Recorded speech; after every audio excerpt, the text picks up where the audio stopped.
Hey, this is Annie Dickerson with Goodegg Investments. Ready to talk real estate? Let's get cracking. Hello, everyone. Annie Dickerson here with Goodegg Investments, and I'm so glad you're joining us today because I have with me a very special guest, Jess Swenson, a busy mom of 3 and a world traveler. Hey, Jess.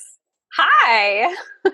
I am so glad that Jess is joining us today because I have been so inspired by her and her family. A couple years ago now, they sold their house in the San Francisco Bay Area and decided to take an epic year-long trip around the world with their 3 kids, which is just insanity. But, you know, as here at Goodegg Investments, we're all about helping people to live their best lives and to do so however they can. And so I really wanted to have this conversation with Jess so that she can share her story and hopefully inspire you the way that she has inspired me. So Jess, can you start by just telling us a little bit about who you are, where you're from, a little bit about your family, and maybe the beginnings of what inspired this trip? Yes, absolutely. It's so funny when you say that because I feel like halfway through, you're like, yeah, this is like, it just becomes normal to you. And it's just weird. Like, as you're going through, I'm like, no, you have to remember, like, this is unusual. Like, your new standard of life is very odd. It's just totally out of the box. We are a family of 5, like you mentioned. We have 3 kids. When we left for our trip around the world, they were 8, 6, and 4. And I was born and raised in the Bay Area, East Bay. My parents still live there. We still have a ton of family that's still there. My husband is from Orange County, so he has a lot of family there. But we had lived in the Bay Area pretty much our entire married life. We came up shortly and then got engaged and did that whole thing, townhouse to house, the kids. And we had always kind of loved the idea of having kind of an out-of-box experience or travel experience, but it just never seemed to fit. So when my first child was born, I became a professional photographer. Always liked to have a little side hustle.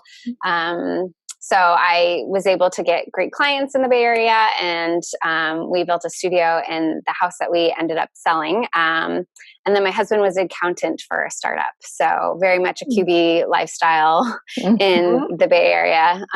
He commuted, even though it was the next town over, it still took a long time. It's funny how that happens in the Bay Area. I know. Yeah. So the Bay Area is still home. We still left a huge part of our hearts there. And I think if we hadn't left on our trip, we probably would still be living there, even though now my eyes have been open to other areas in the US. I don't know. I just felt like when you grow your roots so deep, it's really hard to pull them up, even when you're chasing a big dream. So. Oh, yeah. Yeah. So tell me about this big dream. Was it, you mentioned you wanted to have this out of the box experience, but then how do you go from having it as a dream to making it a reality?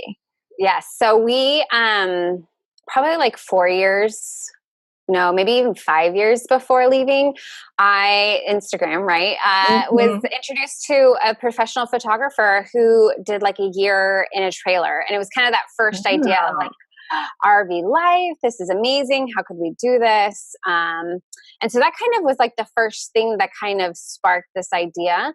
But it was always, it was just a dream. Like we don't have any sort of capacity. We don't work remotely. Like we just shelved it. And then, in 2015, my husband's, one of his, coworkers saved up all of her, paid vacation and went to India for like 6 weeks. And I'm like, oh, you can do that? He's like, yes. So we like made an Excel spreadsheet and I like had all of his vacation time and like worked it all out. And we had actually listened to, in the following year, we had listened to a podcast about a trip around the world. And I was like, wow, that's so epic. But, we totally can't do that. But maybe we could go to Europe for 6 weeks with like, we'll save it all up and I'll use all my money, like any reserves that I make from photography, we'll just stick it into a pot and we'll just kind of build it out. And then his employer changed their vacation time to responsible time off, which is like unlimited paid. But when you're an accountant, you don't have, you're cyclical, you're not project based. So, and then that same year, 2017, his mom was diagnosed with stage 4 lung cancer.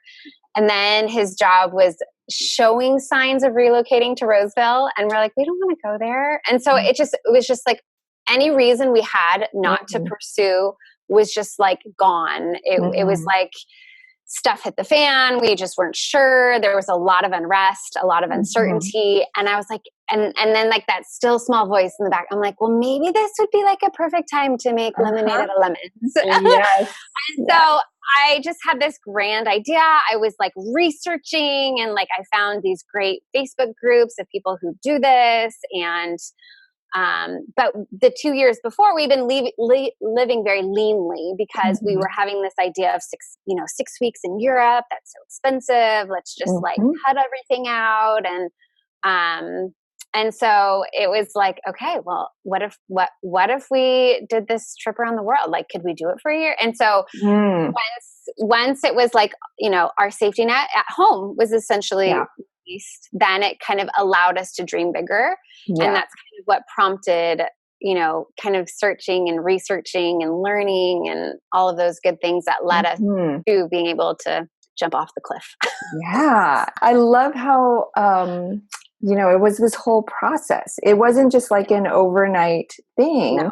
It was, you thought maybe it's a long shot at first. And then you're like, could we make it happen? How could we make it happen? And you're sort of circling this idea, circling, approaching it from different angles, hearing about different people who are doing different things and trying to just be creative with how you could do it. I love that. So for those obviously I've seen all of your beautiful photos and your videos from your trip, but tell us about some of the places that you went. Yeah. So actually, I think I was first spoke to you. I was like, we're going to China. Yeah. Like, what can you tell me about China? And you're like, what? I was like, sure. Yeah. Okay. You're going to China. So, it was like, so January was when his mom's cancer had like moved to the bone, and like she was kind of still trying trial treatments, but I was like, it's not looking good. And so so January, February is when I did a ton of research. I pasted like a giant, it was like a construction piece of paper with sticky notes of like all these different options that I found, like which, what rabbit hole would be our rabbit hole to making this possible. Yeah. And one of the things that I found out was a website that you can house it. And so, cause my husband's like, you want to take our kids around the world? And we have like never left the country with them. And I was like, oh, you'll be fine. We'll be good. It's good. Totally fine. We've done a lot of road trips through the US and stuff, but never international. So we did this website. I paid my membership and I started applying, and I was like, there's a ton in England. Let's just try England. So we did a trial run in England in April, and it was like a 10-day period. We house sat for like 8 days, and it was like epically beautiful in like the rolling hills of England. And I was like, sold. And my husband's like, okay, maybe like this went okay. So then I was thinking, well, okay, his company kind of around that time was like, hey, if you stay till October, we'll give you this big package. And I was like, well, what happens after October? He's like, I don't know. I'm like, okay, so October is our deadline because clearly there's so much uncertainty. That seems like a great time. So then we had the idea of traveling and following the sun to kind of help with, we wanted to do backpack style, even though we were family, not in early 20s, but we're still backpacking. So you didn't want to bring a whole bunch of layers. So we went from SFO to China, and then we went to Thailand because of the Lantern Festival, because the photographer in me really wanted to capture that. And then we went to Bali, Australia, New Zealand, Sri Lanka, Maldives, South Africa, Zimbabwe, Morocco, and then we were dumped into France. And that was kind of the path that we had laid out. And then I figured once we just get to Europe, I understand Europe. I've been there. I can kind of like, we can be a little bit more fly by the seat of our pants than all the other ones. Cause I was like not fearful, but just, you get mom's-anxiety about going to different places with your children that you've never been before. So, I mean, we had jokes. We're like, well, it's okay. Cause once we get to Australia, like there'd be times where we're like, it's okay. Like, we'll just get it in Australia. So it was like, that was like our little, like, Your safety net. Yes, exactly. Oh man, I love that. I love that mom's-iety. Yes, it's real. Yeah, for sure. And I'm sure you must have had, I can't even imagine all the mom's-ieties planning this huge trip with kids who have never gone out of the country before. So tell me about some of those fears that you had going into this trip. Yeah, a lot of it was just like, I've never been there. I have no idea. And now I'm bringing my kids into something I have no idea about. But I think I really found comfort and peace in hearing that other families have done this. Like we were not trailblazers. I learned a ton from people who have already been there. There's blogs, there's Facebook groups, people willing to share because they also want to inspire families to travel. And it's just so different now with smartphones. I mean, and SIM cards. I mean, you can still get yourself around in other areas. And even just see like reviews, like, oh, it's 5-star. It's okay to eat here, ish. Right. I mean, like you have less of a chance of bringing your kids into something shady. Yeah. We did hostels as a family, and I feel like hostels get a bad rap, but they have just really, with apps and different things, they've become much more of a safe environment and a clean environment. And we would just buy out the rooms, so we would have our own room. And it just, there's a couple of travel hacks that we were able to do, but there was never a point where we felt unsafe, except for like cliffs give me, so like, not everyone has like, as far as like, even the US, I think there's some national parks that don't have like, gates around or fences around. So cliffs and cars were like that I found that created most anxiety. And how did your children sort of, what changes did you see in them as the trip evolved? Yeah. So our kids are, I mean, it's like fish to water. They are so adaptable. Kids are so adaptable is what I've learned, and that they could just take everything at face value. Oh, okay. We don't drink the water in China. Okay. We do this here. We don't do this here. And they were just amazing. I think the biggest thing was just, you could see their connections. They're like, making, interrelationships and connections to things was just amazing. So educational wise and like worldview wise, we just saw so much growth and understanding of cultures and humans. And there's so many things that we share as like the human race. And then there's so many things that are different within cultures, and to appreciate them. It was just huge. And we were learning with them because there was most of the places we had never been. So it was just like a giant family field trip of, mind-blowing awesomeness. Yeah. How beautiful to show, not just tell your children, but show them how interconnected different people around the world are, and just show them all these sites and help them to connect with different people. That's just so amazing. But would you say that was the big why behind the trip, or what was the reasoning that led you to take a trip like that? Yeah, that's a great question. A lot of it had to do with like my husband and I, we like being together and we like spending time together. And one of the ways that we have quality time is through adventures or being out and about. And so we wanted to really capitalize on that, as spending time together and having the freedom to be together as a family unit, and just the quality time at an age where they're still developing. And I think that was really, it was just the family quality time, and that my husband and I enjoy being together. So for us, it was such a treat to constantly be together.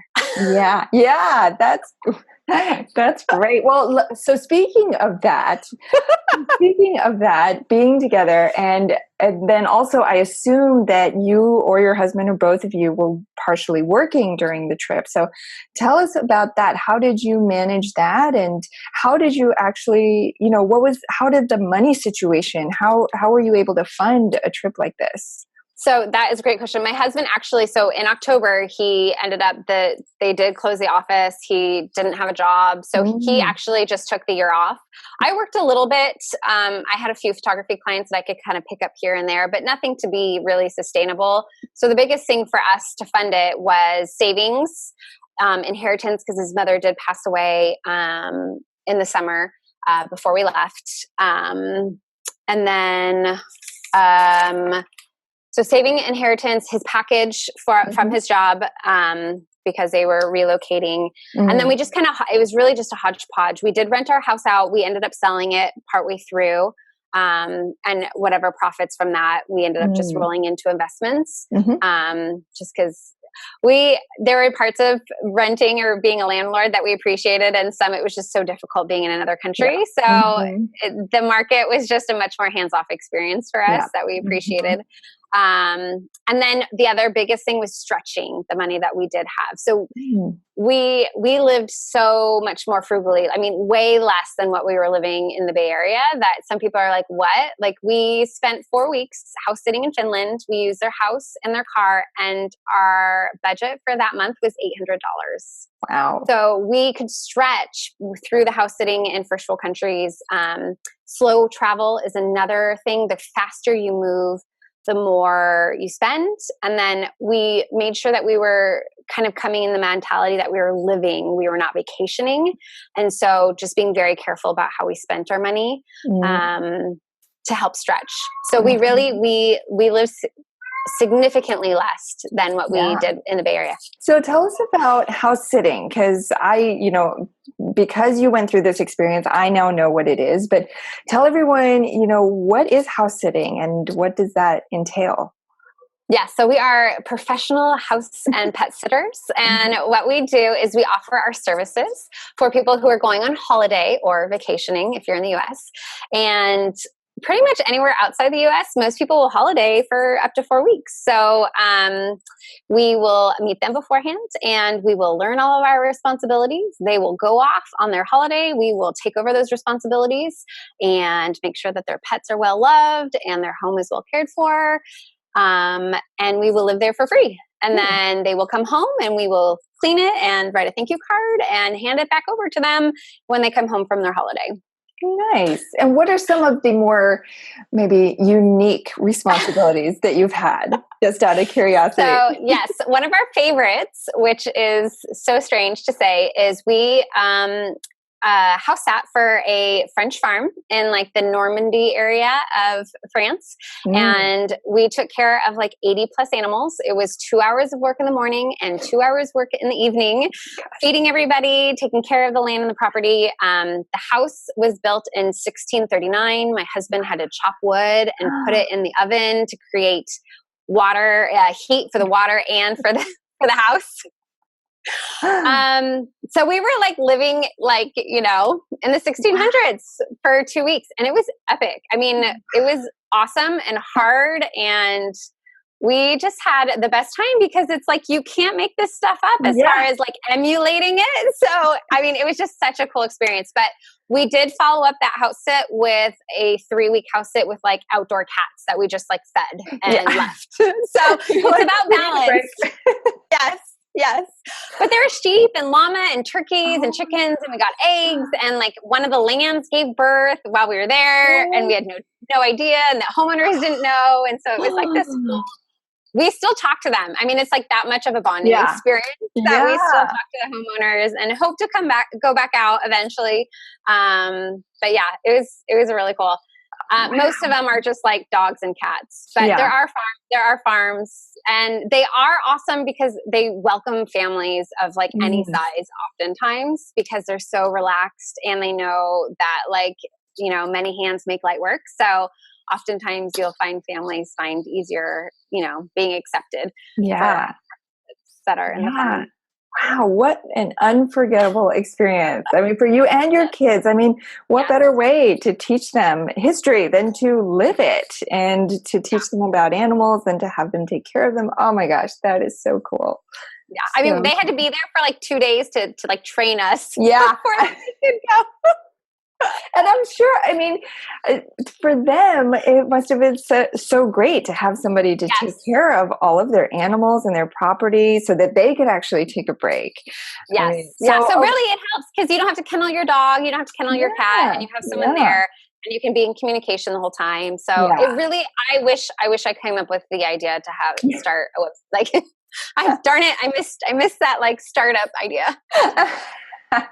Well, you're now one of the professional house sitters on the site. So yeah, they do like us because, family. there you go. Well, what other tips do you have for families who might be interested in following in your footsteps and doing something like this? Yeah, that's a great question. I think the biggest thing is to scale down. Just to be very mindful about where your money is going. And we had to do that for a couple of years before we could even come up with this idea to go for 6 weeks, let alone a full year.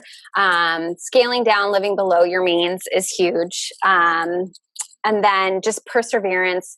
We kind of wish we had kind of a remote setup for my husband. We had no idea before leaving that he could do accounting remote.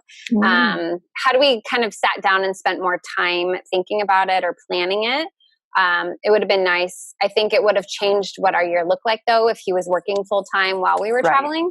We would have definitely had to move a lot slower and be a little bit more of weekend warriors than what we were doing. But now we're kind of in that stage. But we didn't know. Also, we just thought that we were leaving for a year and then we would pick back up where we left off. And it changed us so much that we are not living like we were living before we left. Yeah. Yeah. Tell us about that. So tell us about your life now after this big epic trip. I'm sure that it's not easy just to pick up where you left off. So tell us about your life now. Yeah. So we got back to the Bay Area in last October. So last fall, and my husband just looked for remote work. I was like, we will go anywhere in the US. I mean, I'm sure there's an onboarding time that you have to be somewhere for a certain period of time, but kind of have an end goal of being location independent so that we can continue to travel whenever we wanted. It's become kind of a big part of our family culture. It was before, but it was very limited given that he had, 2 to 3 weeks of vacation time. But it's become much more important to us and in our family culture, as also the house sitting has definitely been integrated into our family culture. So we came back, he applied everywhere and was able to find a remote position. But he's based in Phoenix just for the time being while he scales it. And then we still full-time house sit. We are technically homeless. When we sold our house, we did not get anything else when we got back. And so we are fully nomadic, even though we are kind of in a specific location in the US for now. The goal is him to fully scale that, and then we'll be able to go wherever we want. So we really enjoyed the freedom, and it's hard to give that up when it's like when your time is up. You're like, do I really want to give? I mean, you just get a taste of it and you're like, oh, this is awesome. We want to keep going. So I don't think we'll be nomadic forever. I think that's a season. We've kind of discussed growing roots, thinking about diversifying our portfolio, thinking about real estate. But I'm just not quite ready to be responsible in that way.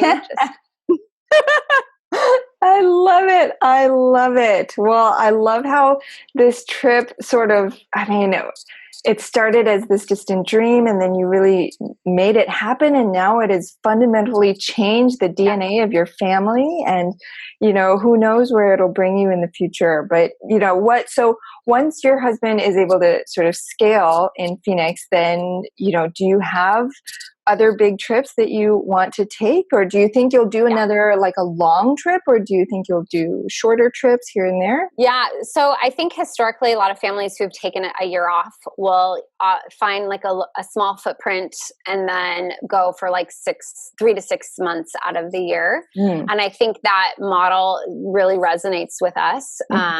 We have plenty of, we know people all over the world. And so there are quite a few homeowners who've asked us to come back, and we would be delighted. I think we didn't see a whole lot of Europe simply because we were going from house sit to house sit because of our budget. And so we would certainly love to target more areas that we missed out on. So yeah, we definitely would love to go international again, probably more realistic in like 2020. But we have a lot of just shorter trips in the US where we'll house sit for a little bit and check out the area. Because we're also wondering, where do we want to end up? So we're kind of doing like not an official, but a US tour, just to kind of get a lay of the land now that we're outside of California. It just seems like this whole world has opened up.